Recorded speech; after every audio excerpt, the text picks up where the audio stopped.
안녕하세요. 출란 교실 이론 강의 두 번째 시간인데요. 지난번에 어디까지 얘기했죠? 일본이 이 백그라운드가 돼서 한국 난초에 관심을 갖게 됐고, 해방 이후에 우리나라가 이제 그 출란 문화라는 것이 뭔지 맛을 보면서 난초 문화가 형성이 됐고, 또 일본이라는 막강한 시장을 백그라운드로 이 고가에 거래되는 난초가 존재하다 보니까 에란이들이 폭발적으로 증가했고, 자, 여기까지 얘기했죠. 자, 그러다 보면 역전이 됐어요. 이제는 일본의 난초보다 한국 난초가 더 비싸져요, 가격이.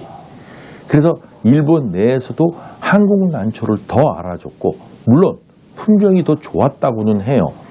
그러나 일본에서 수백 년에 걸쳐서 이루어져서 그 명명이 되고 관리가 되어 왔던 일본의 우수한 종자들의 난초, 일본에 명명된 난초들이 엄청 많습니다. 그런 난초보다 더 우수한 종자가 나오기 시작했고, 더 이뻤고 엽성이, 이런 것들을 근거로 한국 난초가, 그때 이제 난초의 한류 문화라고 해야 되나요?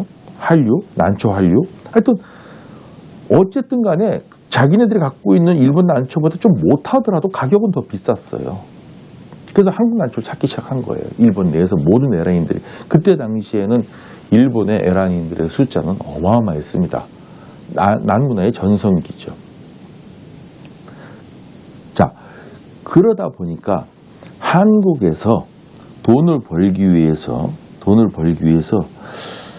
이리저리 산채를 다니는 전문 산채꾼들과 에란인들이 늘어나기 시작해요. 늘어나기 시작하는데 전라도 한평이라든가 이런 데 한번 예를 들어볼까요? 주말이 되면 말이죠. 주말이 되면 서울, 경기, 인구가 제일 많이 살죠. 뭐 대구, 부산, 이 강원도, 충청도 할 것 없이 전국에 퍼져 있는 에란인들이 주말 산행, 주말 산채 여행, 이런 것을 관광 버스를 모집해서 지금 주말에 낚시 동호회 모집하듯이 아예 난 여행 동호회를 만들어 가지고요. 관광 버스로 한평에 주말을 되면 수십 대가 몰려왔다는 겁니다. 수십 대가. 그래서 마을 어귀에다 관광 버스를 쫙 세워놓고, 이 A팀은 이쪽 산으로 올라가니까 우리 팀이 저쪽 산으로 올라갑시다 해가지고 이 전라도 산을 뒤지게 다니기 시작한 거예요. 그것이 지금 주말에 낚시 여행이나 등산 여행 가듯이 그렇게 상황을 이룰 때가 있었어요. 그만큼. 그러니까 나중에 농민들이 막 짜증을 낼 정도였다고 하니까요. 그러면 그만큼 이제 산채가 무분별하게 이루어졌고, 그런 와중에서 이제 이 산채를 해야 되느냐 말아야 되느냐 하는 논란도 이제 부딪히게 됐습니다. 그래서 이 난 산채가 자연훼손이다, 또는 그렇지 않다, 산채인들이 산에 가서 흔해 빠진 발에 밟힐 정도로 많았던 보추나를 다 캐오는 것이 아니라 그중에서 변이종, 이 명품 몇 개를 발견하고자 산을 뒤지다가 그 발견하면 그런 거 하나 캐오는 것이지 온통 산을 갖다 쑥대밭 만드는 것은 아니다. 그렇기 때문에 자연훼손과는 멀다. 그리고 이 보추나라는 것이 너무 흔해가지고 지금도 뭐 흔한데요. 그때 50년 전, 40년 전, 30년 전 얼마나 했겠습니까? 너무 흔하기 때문에 이게 보호품종도 아니다라는 거예요. 그냥 풀이라는 거예요, 풀. 그래서 보호해야 될 만한 가치가 있는 식물이나 희귀종도 아닌데, 그것을 굳이 자연훼손이라고 할 것 같지만, 이런 논리들이 막 이제 부딪히고, 논란이 되고, 또, 1억을 호가하는 난, 10억을 호가하는 난이 막 나오면서 화제가 되고, 화제가 되다 보니까, 그게 뭐가 이렇게 비싸? 그럼 난초 하나 조금 키우면 떼돈을 버는 거야? 이렇게 해서 난초에 이제 뛰어들게 되고, 또 산채를 다니게 되고, 이런 과정이 대한민국 남문화의 처음에 시작점 시점의 모습이었습니다. 서울에 동대문 시장, 동대문 그 앞에서 동대문 종로로 향하는 입구에 주말 되면요, 노상에 난을 쫙 깔아놓고 팔던 아줌마들이 주말만 되면 나오시고 그랬었어요. 그래서 서울에 난초 사는 사람들이 난초 살 수 있는 시장이 없었으니까요. 한 3, 40년 전에는. 거기 가서 난초를 사고 그랬어요. 그 산채하는 아주머니들이 어디서 난을 사왔는지는 모르겠지만 하여튼 광주리에 막 담아놓고 그중에서 좋은 난을 골라서 이거 사겠다 그러면 그건 얼마 주세요. 이런 식으로 난초를 팔기 시작했어요. 어쨌든 그래서 결과는 뭡니까? 일본이란 나라는 이 산 자체가 뭐라 그래야 되나요? 노년화됐어요. 노년화. 그래가지고 거의 밀림화됐습니다. 밀림화돼 있고, 한국은 그나마 이 산이 이 소나무가 좀 건실하게 자라는 젊은 층의 산이 존재했고, 일본은 완전히 숲이 밀림으로 져가지고 빛이 들어가지 않는, 사람이 들어가면 저 죽을 것 같은 그런 울창한 산이 돼가지고 난초가 더 이상 나오질 않게 됐어요. 그리고 산채 다니는 사람들도 이제 점점 줄어갔고, 좋은 품종도 이제 고갈됐고, 그러다 보니까 이 한국도 난문화가 점점 발전하고 에란인들이 폭발적으로 증가하고 난을 캐는 사람들이 많아지고 하다 보면 산의 난이 고갈되기 시작합니다. 고갈. 더 이상 좋은 난초가 쏟아져 나오지 않는 거예요. 중투 하나 캐는 것이 한 2, 3년 뒤지다 보면 하나 나올까 말까 하던 것들이 10년 가도 나올까 말까 하고요. 이런 식으로 이제 귀해지는 거예요. 그러던 차에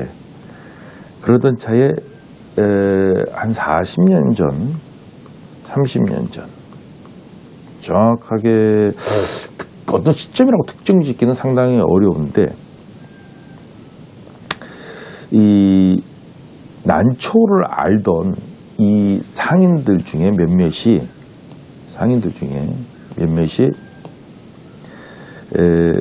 중국하고 이제 무역 거래를 하려고 중국으로 왔다 갔다 한 거예요.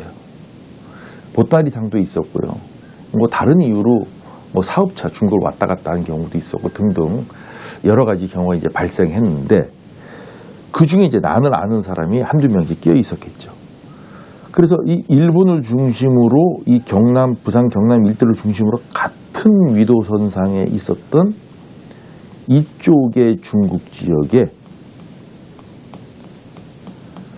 한국 난초하고 똑같은 보추나 축출난, 중국에서는 난이라고 인정해주지 않는, 그때 당시에 중국에서는 그냥 풀이라고 치부했던 난초들이 이 지역에서 나온다라는 것을 알게 됐어요.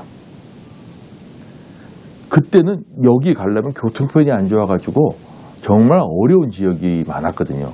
왜냐하면 우리나라로 보면은 저기 경남 밀양의 마을의 뒷산 이런 데를 가야 되는데, 지금도 우리가 갈래도 교통이 불편한데, 그때 말도 안 되는 중국에서 이 관광 지역 몇 군데 빼고 이런 데를 가서 난초가 나온다는 걸 발견한다는 것이 쉬웠겠습니까? 그러나 우연한 기회에 알게 된 거예요. 그래서 이제 산에 가보니까 중투가 말이죠. 중투나 사피, 단엽 이런 것들이 글쎄요, 속된 말로 얘기하면 발에 밟힐 정도로 많았다고 합니다. 이 에어리어를 보세요. 한국에 요만큼 나오는 에어리어를 보세요. 여기 보세요. 부산, 이 대한민국 남한을 통틀어서 몇 배 되는 이 에어리어에서 난초가 나온 거예요. 상상 한번 해보세요.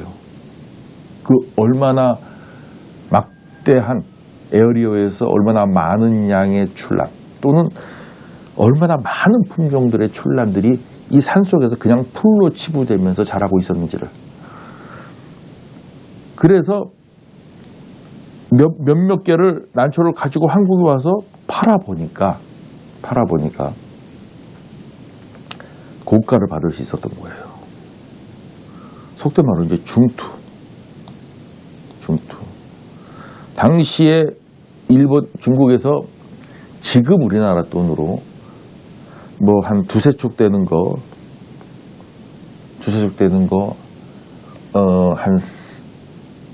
하나를 중국에서 살려면 지금 우리나라 돈으로 한 500원? 1000원? 지금 돈의 가치로입니다. 이 정도만 줘도 중국 사람들은 야, 저 바보 같은 놈들 저 산에서 나는 저 풀을 저렇게 1000원씩 주고 사네? 이런 거 많은데 내 수백 조 키워올 수 있는데 뭐 이런 생각을 가지고 있었던 거예요. 산에서 풀 하나 키우면 1000원씩 주면 10개 키우면 10,000원, 100개 키우면 10만 원. 뭐 이런 식으로 생각하니까 그때 당시에 이 중국에서 농사져서 1년에 벌 수 있는 돈이 우리나라 돈으로 15만 원, 10만 원 할 때였는데 난초를 키우면 1,000원 주니까 얼마나 큰 돈이었습니까? 그러니까 농사 안 짓고 산에 가서 난초 캐는 거예요. 그 난초가 한국에 오니까 비싸게 거래가 되고 자, 그러다 보면 소문이 나죠. 소문이 나서 전부 다 중국으로 하는 거예요. 난상인들이. 난을 사러. 전부 다 중국 가서 어떤 방식으로 난을 사느냐. 해방 이후에 국교가 수립되고 일본인들이 전라도에 와서 일당 주고 난캐화하는 방식을 우리나라 상인들이 중국에 가서 그대로 재현합니다. 민박을 하면서 일당을 주고 난을 캐와라. 이러이러한 난을 키우면 내가 너 하루 일당을 줄게. 요런 거 많이 키우면 플러스 알파로 보너스도 더 줄게. 일당 10,000원씩만 줘도 하루 종일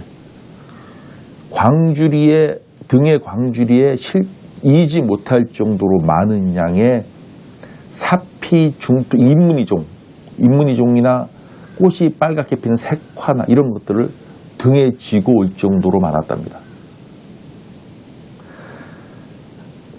본격적으로 중국의 출란이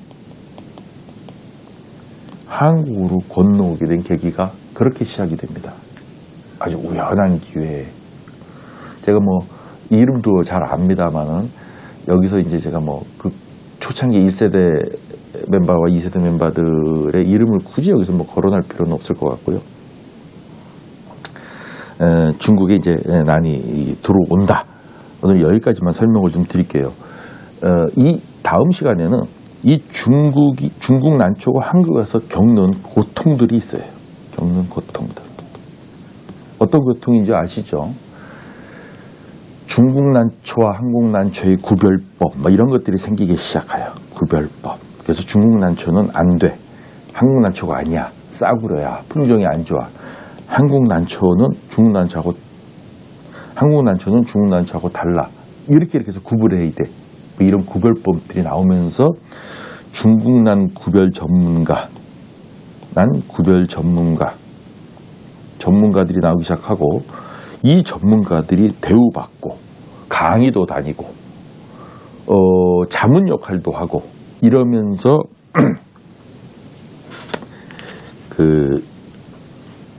이제 중국 난의 격동의 시대가 펼쳐집니다. 그 얘기는 다음 시간에 전달해 드리도록 하겠습니다.